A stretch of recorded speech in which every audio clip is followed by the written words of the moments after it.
Le présentateur de la matinale de France Inter, Nicolas Demorand évoque son regret d'avoir décliné une proposition de son frère Sébastien, décédé en 2020. Un immense regret. Depuis ce lundi, Nicolas Demorand a repris la direction des studios de France Inter. Depuis 2017, le journaliste de 52 ans présente effectivement la matinale de la station, en duo avec Léa Salamé. Un tandem visiblement très apprécié des auditeurs. La tranche se positionnant régulièrement en tête des audiences est d'ailleurs rallongée d'une demi-heure cette année, et s'étend donc désormais entre 7h et 10h du matin. S'il ne fait aucun doute que Nicolas Demorand a la radio dans le sang, il n'avait pourtant pas tout à fait choisi cette voie au départ. Cette proposition que Nicolas Demorand regrette d'avoir refusée.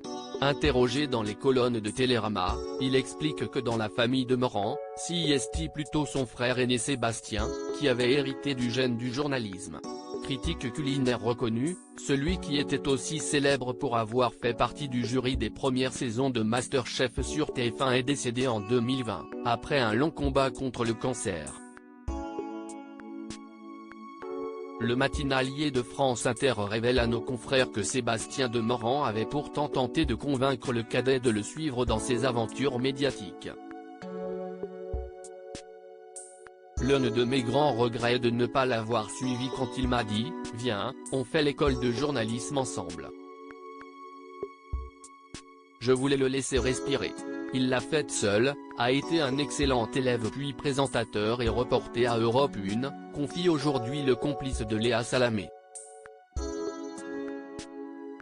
Nicolas Demorand évoque son frère Sébastien. « J'ai su après sa mort qu'il était fier de moi. Passé par Normal Sup, cet agrégé de lettres modernes, a donc d'abord été professeur, mais s'est rapidement intéressé à la radio. J'ai mené de front l'enseignement et mes premiers pas à France Culture », rappelle-t-il à nos confrères.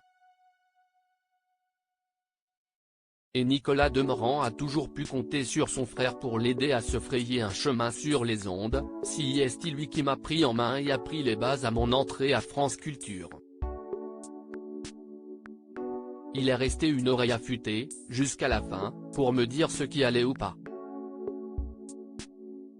Il était impitoyable, pour une transition ou une tournure de phrase. Il m'a vraiment aidé, et j'ai su après sa mort qu'il était fier de moi, a-t-il assuré avec émotion.